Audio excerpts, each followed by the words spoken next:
the importance from a leadership standpoint of deciding what's important, which can't be everything. If everything's important, nothing's important. So it was those three things. It was consistency, it was audio quality, and it was usefulness. And those three things have stayed the same for 12 years. Are you trying to be a better leader, change industries, reset after a layoff, or just looking for ways to bring your whole self to work? Well, you're in the right place. Hello and welcome to the Connect the Dots podcast, where I am focused on helping you through these situations and more by sharing real life stories and practical tips. I'm here to support you through coaching and mentorship, along with some amazing guests. Hello and welcome to another episode of Connect the Dots. I'm your host, Heather Balsaric. My pronouns are she and her. I'm a white woman with short strawberry blonde hair. I am wearing a red button-up shirt with black polka dots, and I have on red glasses. I am sitting in front of a teal wall that is covered with different art pieces. If this is your first time listening or watching, welcome in. And for those who have returned, thanks for coming back. I am really excited today for this episode because I am welcoming in a guest that has made more of an impact on my journey than he probably knows or will ever know. And we'll get into how all this happened later, but I'm excited to introduce Dave Stachowiak.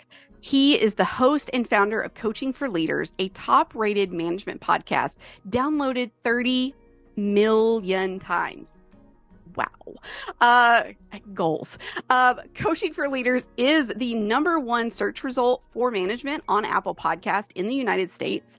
And with more than 15 years of leadership at Dale Carnegie and a thriving global leadership academy, Dave helps leaders discover practical wisdom, build meaningful relationships, and create movement for genuine results. So he's the founder of that Coaching for Leaders Academy, which I'll talk about that too later. That is an exclusive, intensive leadership development cohort. And it's an intimate group of participant leaders that work personally with him to develop leadership excellence and empower each other. His credentials include a doctoral degree in organizational leadership from Pepperdine University and several international business leadership awards from Dale Carnegie and graduation from Coach U. I know he sounds like he's maybe like, are you nervous to talk to him, Heather? No. Like most people, he's never had it all figured out. He's always, he's been passed up for promotions. He's failed at launching his first business and still fights with the occasional fear of speaking to people. He is absolutely one of the most down-to-earth people I've ever met. And I'm so excited to welcome him to the show. Welcome to the show, Dave. Heather, it's so good to be with you. Thank you so much for the invitation to be here. And I love the visual introduction. So let me see if I can maybe do a bit of that myself. So I am a white middle-aged man with more gray hair than I used to have for sure. I'm wearing a blue button-down shirt. Behind me on my wall is things way less interesting than Heather's wall. Here's the distinctness between our setups. I have monochrome gray squares behind me because they're sound panels to make this sound better, but look worse. So there you go. Oh, well, Dave, I got lots of questions for you. We got a lot to talk about, but I mentioned like inside of your bio, I added my own little, like, I'll talk about that and I'll talk about that in there. I have listened to Coaching for Leaders probably since 2011 when it started, very early on. Wow. Apple Podcasts will only tell me that I've played episodes since 2014. But I know it was longer than that because I used to do this thing that one of my leaders used to call Automobile University. Oh, yeah. And as I would drive back and forth to work, I was on the road a lot during this time with my job. And so I would just podcast. That's just listen to podcasts, listen to audiobooks, books on CD, because that was what it was at that time. Yeah. And so your podcast, I was a very new leader, and it really helped me learn how to be a leader. It introduced me to different thought leaders within the community, within the space. And then in 2015, that's when you launched the Academy. It was, yeah. Right. And I remember I was listening to an episode and it was like the final call for people, and I was like, and I was about to move back to Alabama from Nashville, starting again a new leadership role, managing a team of people, and I was like, let me try, let me apply. And I think I was like one of the last people you interviewed, and I got in. And that academy, we were called the what's it called, the third eye or the third mind or something, like Yes, Third Mind was the third name mind of the cohort. Yeah, was the name. And we were together for 3 years. we were. And it was, I mean, I made some great connections there because of you. I learned so much from you, and I learned so much from the other people in the cohort. Like, you have done so much in my life as far as leadership and knowledge and just ambition. Because I was like, I want to be like Dave and be a podcaster. How do I do this? And it was way complicated back in 2011. It was. It Yeah. was not accessible to me as it is to people today. But just, I want to say thank you for everything that you do. I am so honored and humbled by your words, and I think I am reminded daily of the privilege I have to be able to do this work and the way that it reaches people in ways I never anticipated, which we may get into. But all that to say, thanks. I'm really honored. I'm thankful that I feel like I can call you a friend. I feel like I've known you forever. And having been in the academy before, I feel like I can say you're my friend. I hope that's true. Yeah, If it's not, I'll cut it out of the podcast. No, it's very true. And, it's interesting because when people come to our academy, they often come because they would like to work with me. And I've recognized that over the years, that is like, they know me from the podcast and they understand a bit about me and they know a bit about my story. And I appreciate that, and that's wonderful. And I hope that they make the transition pretty quickly for not just showing up for me, but showing up for each other. And that's ultimately where I want people to go. And for me too, because I have learned so much. The thing I didn't anticipate, Heather, when I started working with our listeners in the academy, is how much I would learn. I mean, today our academy is the research and development part of our business. I mean, I can say that with so much confidence. And that's when the podcast really started to take off, was after the academy started, because our members share their stories with me each day and the things they're struggling with. And those in turn are the things that inspire me to go out and find the experts to answer the questions that our members are asking. And so I get as much or more from the academy as our members do, because it helps me then to do a better job of having context, of understanding what people are struggling with, and then ultimately being able to be a conduit to find where we can all get better. Oh, I've always known, just from way back in the beginning, listening and all the way through, I can always just tell your heart for this. And that means a lot to me.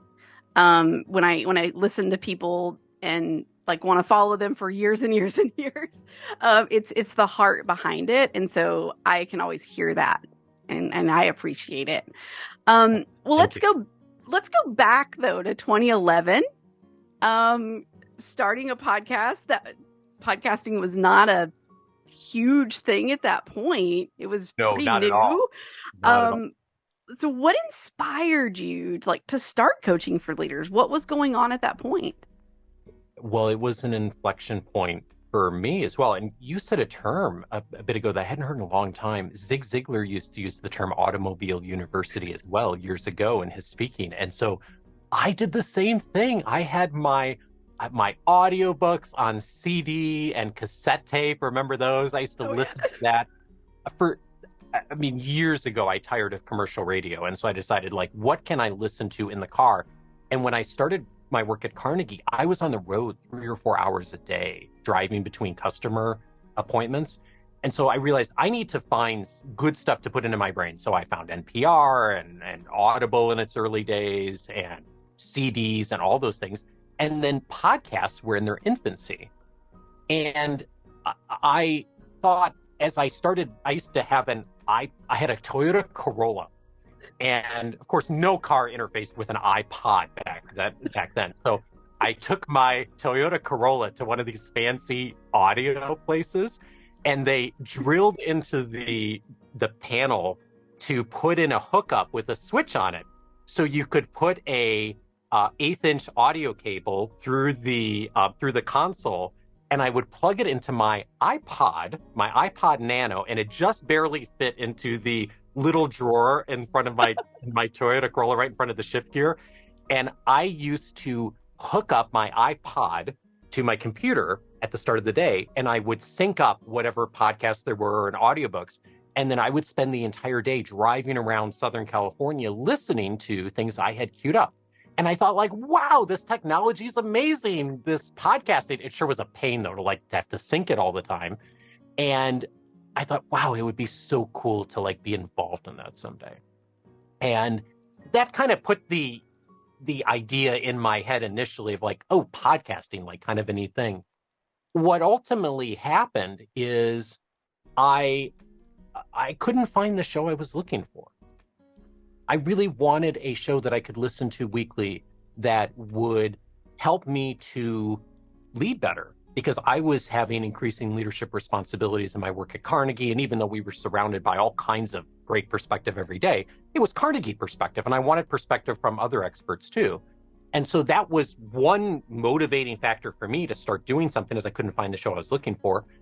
And also, I was thinking I was going down the academic route as a professor eventually. And so I was teaching part-time, and I thought, well, if I started a podcast, maybe I could use that as my portfolio when I get interviewed someday by a hiring committee and they'd see that I interviewed some people, that'd be cool. And so that was part of it as well too, of just thinking long term. But a lot of it was just, I wanted the show that I couldn't find. And I knew that I was going on to something else other than Carnegie, eventually. And that's how it started. I love that. That's how all great things start, right? You see something that's missing and you go create it. That's what creatives do. That's what, losing the word I'm looking for, but you follow. Yeah. So yeah. You saw that missing piece and said, I'm going to fill that gap, which is amazing and probably scary at the same time. Oh, for sure. Oh, absolutely. I bought the equipment. I was doing a very good job procrastinating writing my doctoral dissertation, which was what I was supposed to be doing one Thanksgiving weekend. This was before we had kids, and I actually had time to procrastinate on Thanksgiving weekend. And I stumbled across, this was 2010. I stumbled across a guy who was selling podcast equipment and teaching people how to do podcasts online. And I was like, oh, wow. Someone's actually figured this out. Because I'd always thought it'd be cool to have a podcast, but I thought to understand, I didn't know anything about audio equipment technology as far as related to podcasts. And I knew it would be a huge lift to ever figure that out. But here was someone who had figured it out and had built a business around helping people start podcasting, which today everyone in the world is doing. But back then, no one had heard of podcasts. And I thought, great. And I bought all the equipment and I didn't do anything with it for 8 months. I was scared a bit of what if I put this out on the internet and I mess up and it's not good and people find it 5 years from now when I'm interviewing to do whatever and they're horrified, all those things. And it just, eventually I just decided, let me start. And I'm glad I did. I'm really glad I did. Me too. And the millions of other people that have listened and learned from you. We all thank you for just starting and getting it out there. As you've built coaching for leaders over these years, what's one of the most challenging things that you've faced in building the platform that you have? Many things have been challenges along the way. Many things I've changed my mind on. Probably the biggest single thing is it ended up being a blessing that this was a side project. because it was. I mean, it was never intended to become a business. It was never intended to have the reach it does today. It was intended to help create something I was looking for myself and to have fun with the technology and to maybe be part of helping my professional portfolio a bit for credibility. That was it. And so as a result, I was working full-time at Carnegie. We had just had our son. I was teaching part-time in the evenings, I was teaching part-time in the evenings for Carnegie 2 or 3 nights a week. And then I was teaching a night a week at Bonnie's University because I was trying to earn my stripes to like get eventually an opportunity to apply for a full-time job as a professor somewhere, which is how you do it. You start teaching part-time. And so I only had 2 hours a week, literally, to do the podcast. And so it had to be good enough. It couldn't be, I had got it perfect. And because of the person I am and the environment I grew up in and just my personality, my tendency is to like get something perfect, right? I mean, if it's gonna take 10 hours, I can find a way to make it 25 hours to like get it perfect.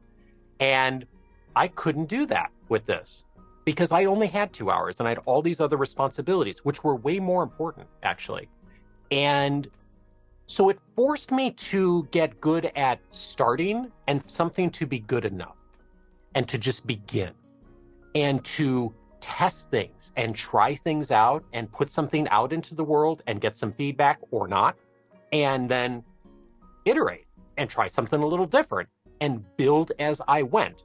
And that was really hard at the beginning, Heather, because I had to unlearn sort of okay, everything needs to show up and look like a work on day one. And of course, the world doesn't work that way, but I had convinced myself that I could still do that. But doing this really changed my mind on not only could I adjust on that, but actually it's the better way to do things, is to do a little bit, test it out, get it out in the world, talk to people about it, get feedback, and then try to make it better. And thankfully, just at the time in my life, it forced me into that. And now I lean into it more by choice, but it taught me the important lesson of building as you go, build with heart, build with care, build with transparency, of course, and don't worry about having it all figured out on day one, which is like the story of leadership for so many of us anyway. That's true. That is very true. You don't have to have it all figured out. At one of my previous jobs, we started looking for, people will say the minimal viable product. Yeah. Well, we started calling it, because we were both perfectionists. We were both very much like it must be perfect before anybody else sees it. So we started calling it the minimal lovable product. Where is it? Like we love it. We know it can be better. We know it needs other things, but like we love it and it's the minimum. Like now let's show it to somebody. Yeah. That way it was still viable, right? But for us that meant like, oh no, it must be perfect. Yeah. But if it was just lovable and we could see it and it did function or whatever we were doing, that helped us release some of that pressure on ourselves to make it perfect right out of the gate before you even let anybody see it. Yeah. And it's such a good reminder for leaders, especially as I'm 2 weeks into a new role, and I'm trying to learn a company and learn the processes and procedures, but also like start developing my program, is that, hey, it's okay for it not to be perfect right out of the gate. Like it's gonna take some time to do this. And it's such a good reminder for everybody, whether you're a leader, you're an individual contributor, you're a parent, whatever. It's good for everybody. I'm so glad you said minimum viable product. That term comes from Eric Ries from the Lean Startup book. And I read that book thankfully, about the time that I was getting into this. And that totally changed my perspective on how I approached work and life in a lot of ways too. And it's also really uncomfortable, especially like when you're really in the beginning stages of it, as you are right now in a new role, as I was when I started coaching for leaders. It is really uncomfortable. And yet it's so necessary to, when you feel like you have it perfect, that's when probably something went wrong, right? Like it actually having that tension of like, this isn't quite there yet. I mean, it's good enough that I'm ready to show it to someone, but it's not quite there. That's in the long run so much a healthier place to be, from a place of actually creating something that's going to help someone else. I have so many questions in my head right now. Okay, I must narrow down. So many directions I want to take that answer. Okay. So thinking about, like, you've started a podcast, right? You're getting it out there, using your 2 hours a week as efficiently as possible. Yeah. So as a leader, right, when you're starting something new or you're trying to get your message out, right, you've got to connect with people. You've got to communicate with them. So what was it like in the beginning, like your strategy, like to get this out there, and to communicate with your audience? So like way back at the start, what were you doing then to get it out? I wish I could tell you there was a strategy, but the reality was there wasn't a strategy, because it was a side project. It was a hobby. It was good enough. I didn't even have a mailing list or any way for people to interact with me for the first like 2 or 3 years. That just because I didn't have the time. And so the strategy was 3 things at the beginning. And actually, they're still true today. Number 1, air the show every week. Now, that may seem like a really simple, like, baseline thing, but it's shocking So hard. You podcasts, even today, still air a show weekly. And that is still at the central, and by the way, you mentioned a moment ago, like the importance of consistency in leadership and the consistency in messaging. So it didn't seem like it at the time, but it turned out that was huge. Just consistency once a week.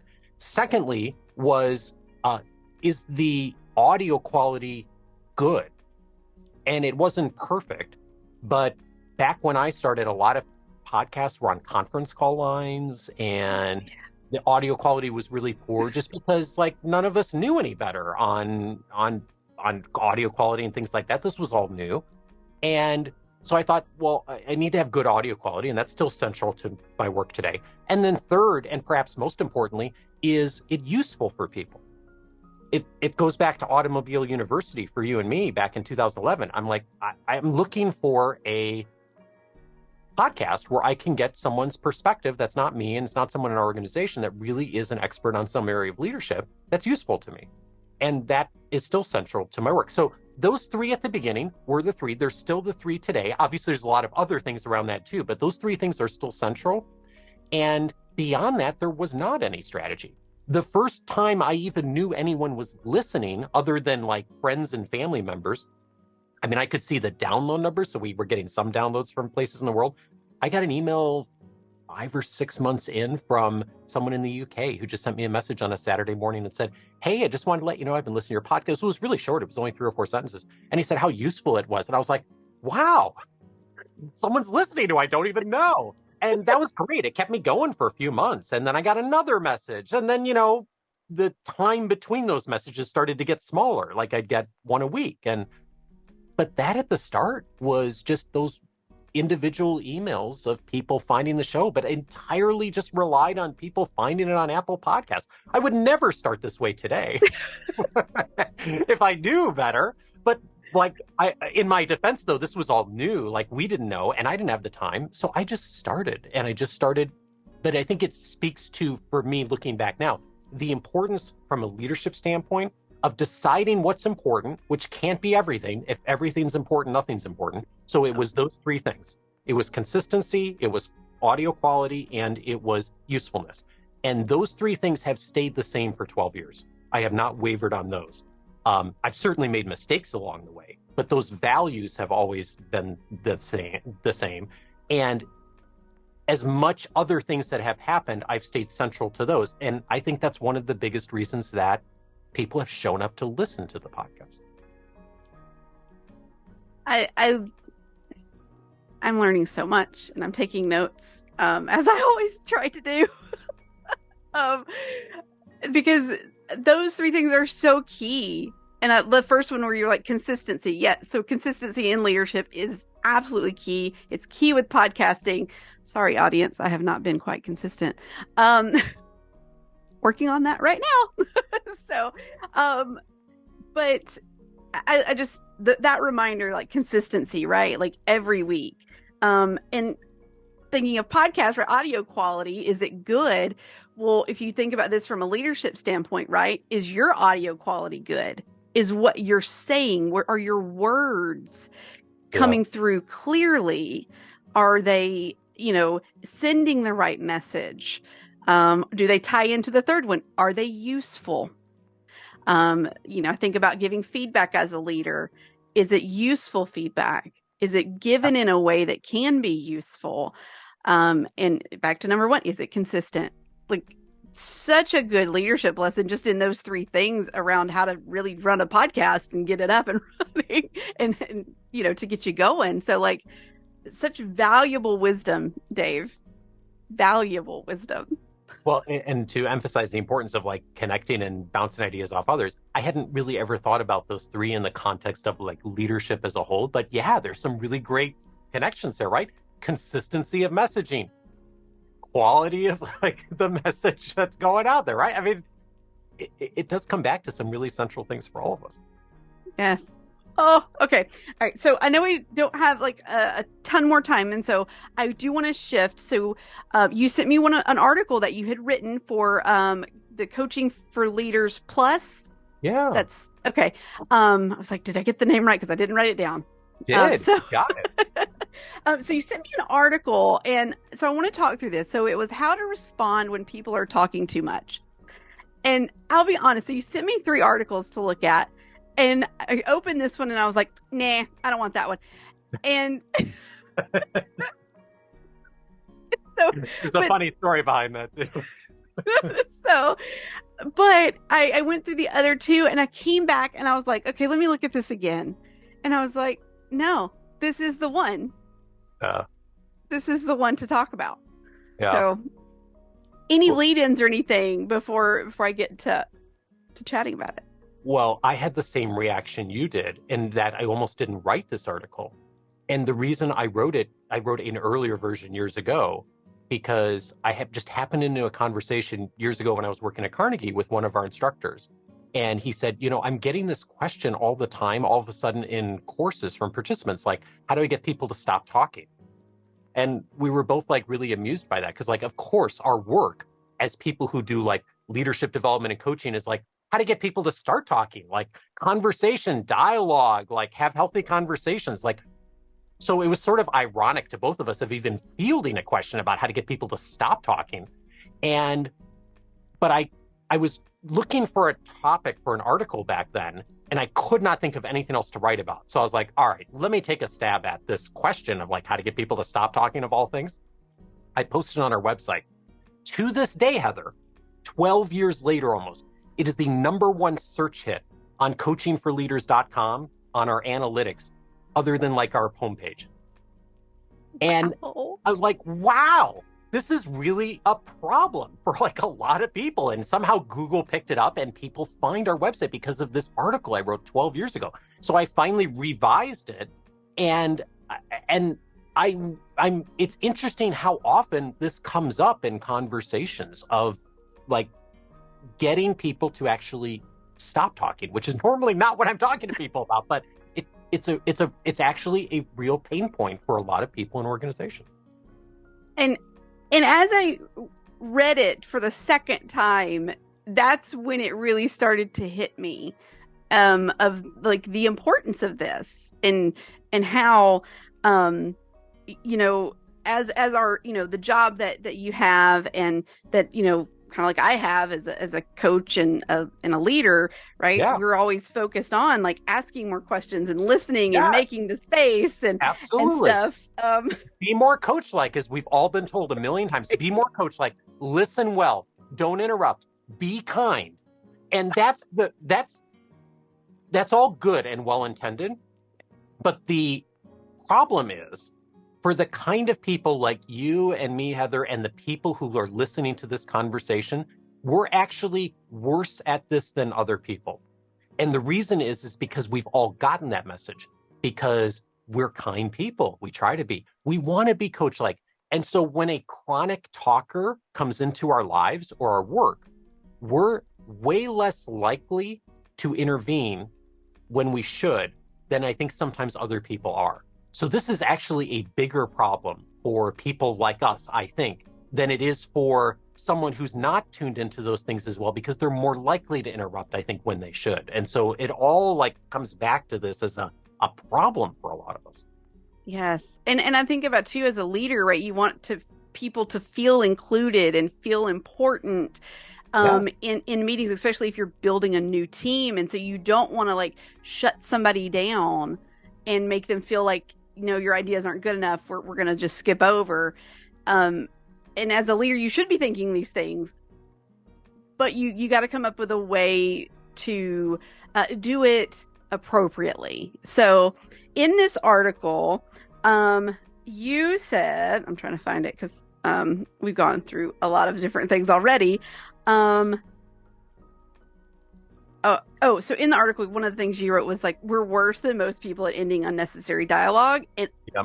that's one of those things that like hit me because I thought about my past direct reports. I'd be having even just a one-on-one with someone, and we would get so off topic and I would have to like 5 minutes left. I'm like, hey, oh, by the way, hold on. Like, you really got this bad CSAT. We need to talk.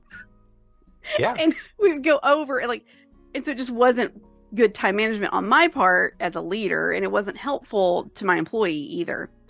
But you gave some advice in this article, some steps to take.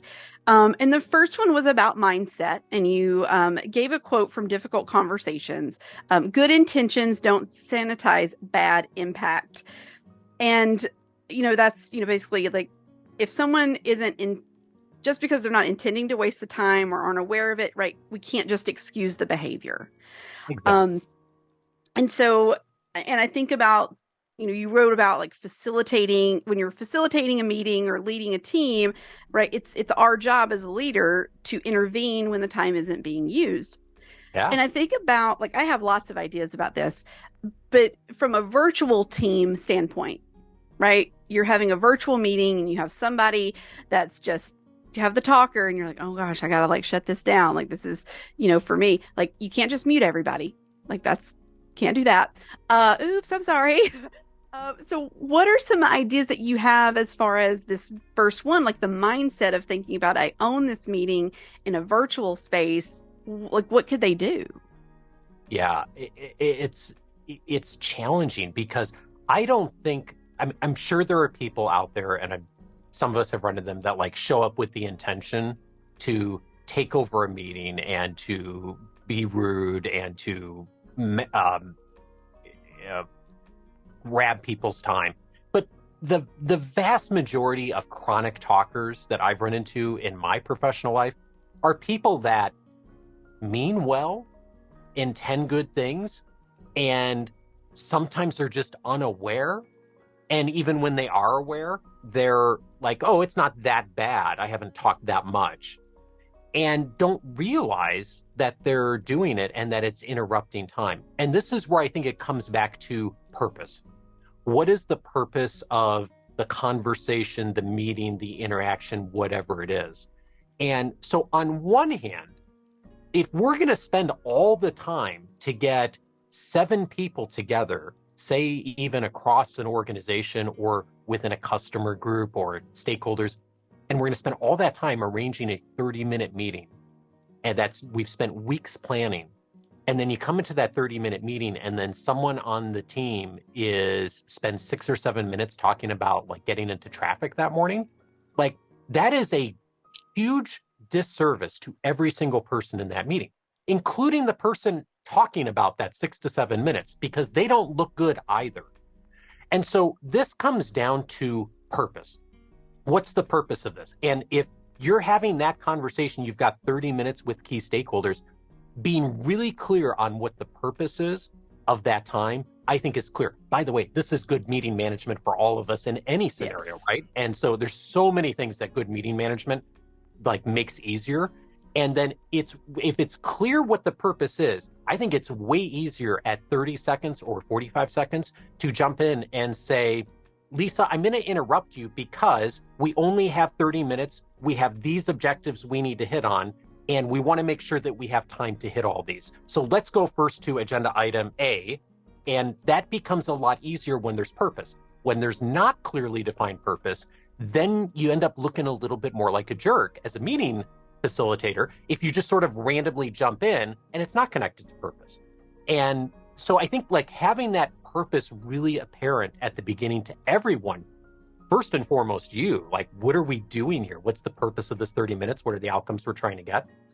And also what's getting clear on like to everyone else what that purpose is. Because in my experience, when you interrupt a chronic talker and you interrupt with purpose, a lot of the times people go, oh, I wasn't really realizing I was taking time, or I didn't realize I got off track. They're just they don't realize sometimes how much time they are taking. And I've rarely had that go wrong when it's been connected back to purpose. Oh, that is very true. And I think that's where too, in the virtual space, when you're working with like remote teams, if you're like filling the calendar with meetings, but they don't have like, there's not an outlined purpose, or you don't know why you're going to this meeting, especially if you're not the one that said it. I think that's where it can lead to like some confusion and some, just as a participant, like some frustration. And then if you get in there and there's a talker and they're not shutting it down, like it definitely can just snowball the whole environment if you're not being that intentional about it. Yes. And that was your first. So after mindset, it was be intentional in your article. Yeah. And you quoted from Remote Work Revolution from a Harvard professor. I can't say their name. Do you know we say it? Sadal Neely is how to say her name. Neely. Yeah, and I'm so glad you mentioned this because there's a really big yes and to this point, yes, which is, and this is so critical for the virtual environment, especially, Heather, because my tendency as someone who has achievement very high on my Strengths Finder assessment is to have every meeting like be really clear on purpose, maximize time, and to do all the things we just talked about. Yes. And the big mistake a lot of us make, and I have made it so many times in the virtual environment, is to not have purpose around connection. It's okay to have a meeting that's 30 minutes with just the purpose for everyone to connect. And that's what sometimes our chronic talkers are reminding us to do is, hey, have we spent any time professionally and created space as an organization for us just to listen to each other as human beings and people who have lives and have struggles and all the things going on in our lives that we can stop and acknowledge and stay connected with? And I have erred on the other side too many times, Heather, where I haven't created the space for that. So one is the invitation to create that space. And secondly, to remember that like we also need that too. It's just time and place and like where it's appropriate, right? So let me give an example. We years ago when I worked at Dale Carnegie, we went from a in-person office to a virtual office. This was long before this was the trend. We just, because so many of us were in client sites all day long, our president finally decided it didn't make sense for us to pay for an office space because we were mostly on the road. And the decision was made at the time, we're all going to go virtual, but we're going to have a once a month lunch where we all get together in person and do nothing other than have lunch, no agenda, just hang out and socialize. And Heather, I can tell you, I was not a fan of this idea. Because there's nothing I hate more than a standing meeting with no agenda. I mean, standing meetings are like every Monday we're going to get together regardless of what's going on, and those end up being the meetings that end up not being as helpful in life. And like to have planned out once a month that we had to all drive, get together, have lunch, and have no like agenda around it, not a fan. And I came with a very bad attitude the first few times. And I changed my mind.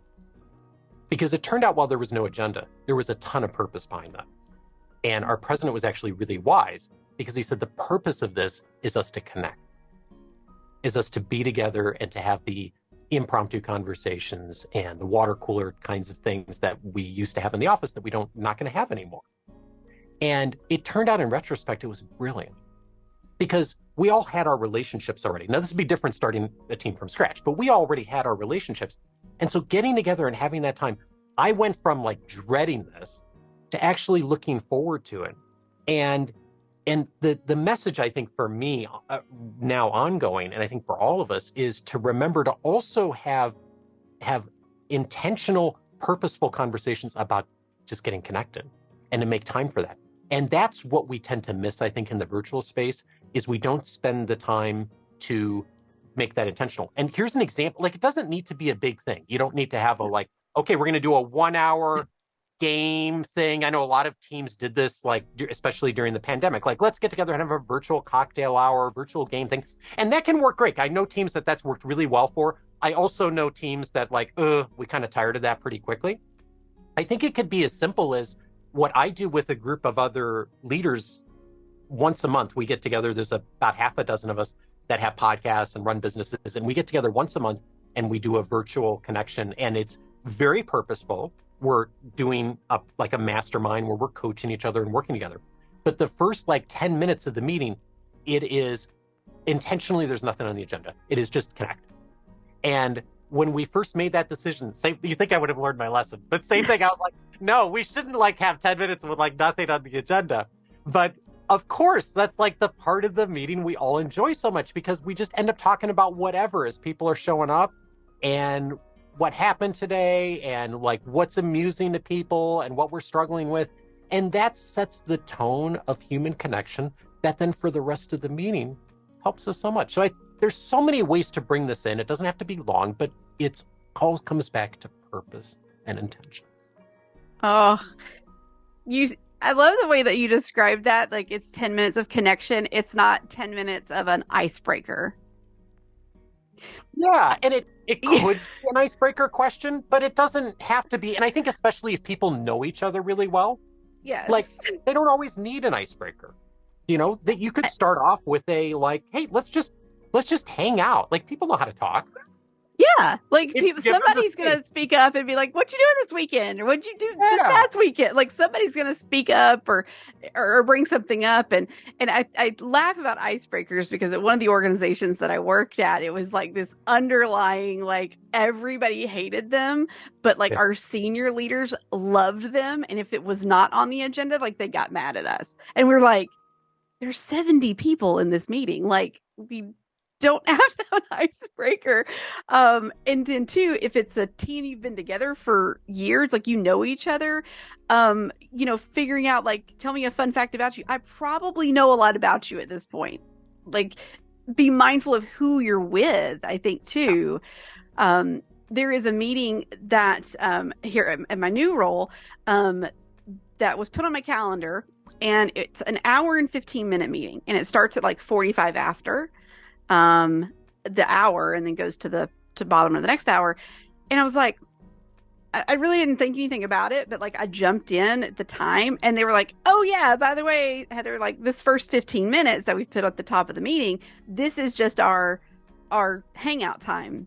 Like, let's talk. So the meeting's longer, but you don't have to come to the first 15 minutes if you can't. But if you want to, perfect. And then at the top of the hour, they start. And I like that intentionality of building it in to the meeting time ahead of time when you know that this is an hour. This is a meeting that takes an hour. So putting a little bit at the beginning, and those who can come, great. If you can't, no worries. Like, you can just come in when we start. I loved that like I'd never seen that done in like with the meeting invite, but like it's there, and I was like, perfect. It's so smart. Yeah, and in a virtual environment, you have to be more intentional about it because it's not going to happen naturally. In the physical environment, that's going to happen naturally. People are going to show up early in the room. People are going to bump each other in the hallway. All good.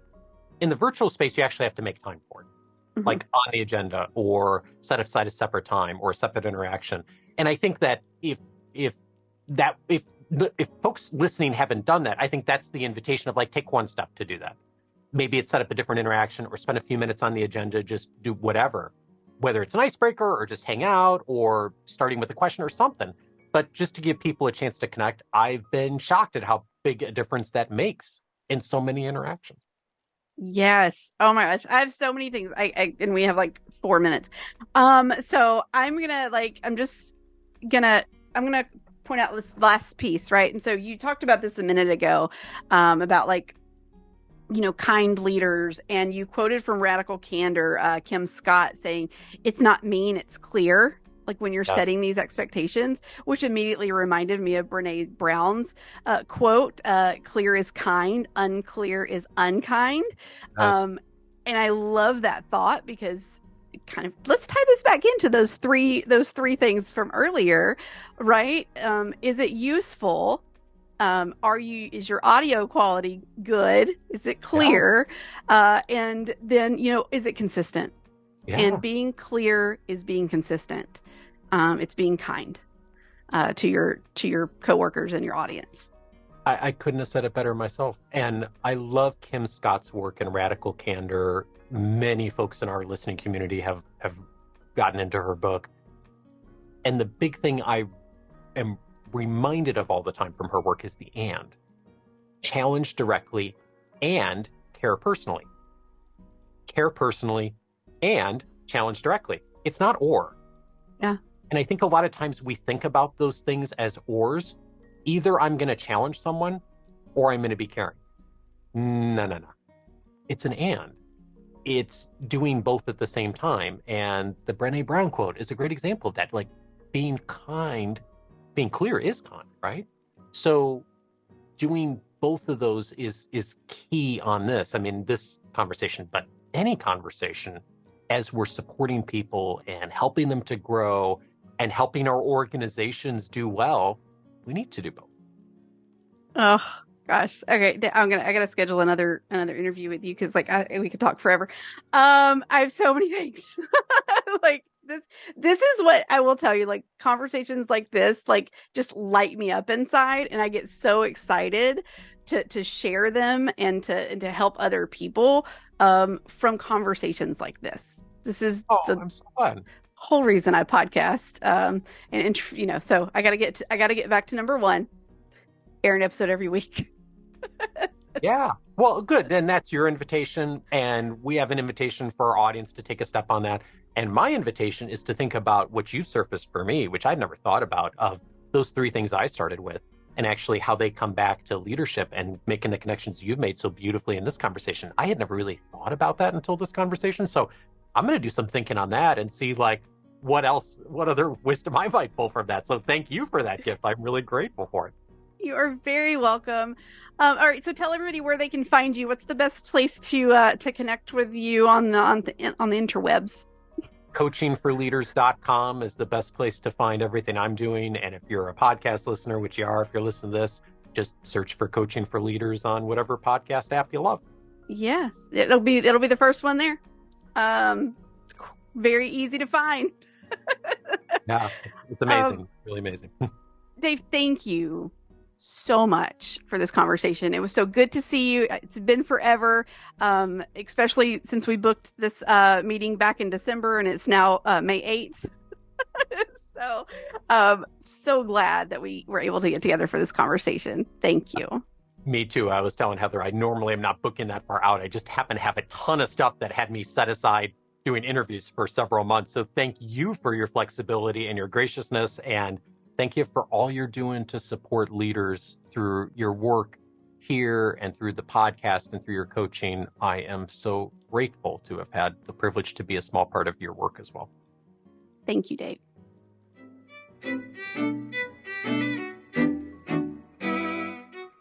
thank you again to Dave for his time and his knowledge. I know that I learned a ton of stuff through this episode, and hopefully you learned at least one new thing that can help you become a better leader. So if you found this information helpful, please take a moment to share it on social media, whether that's Instagram, Facebook, LinkedIn, any of those, YouTube. Would love for you to share. But also, please like, follow, subscribe, ring all those bells, and shout hallelujah so you get all the notifications as well when new things are posted. You can find me on Instagram at Ms. Heather B. or at connectthedots_podcast. And you can also support me on buymeacoffee.com/Ms. Heather B. If you have not signed up for my new newsletter yet, please head on over to thepolkadotdesk.substack.com and you will get the podcast delivered right to your inbox every other week and some bonus content from time to time. All of those links and such are in the description for you. I promise I am working on a one-stop shop for all of those things so it doesn't get so confusing. That is coming soon. But I will be back in 2 weeks with another episode. And until then, remember that you are loved, you are worthy, and there are great things ahead for you in this life if you trust and believe in the Lord. We'll see you in 2 weeks. Bye.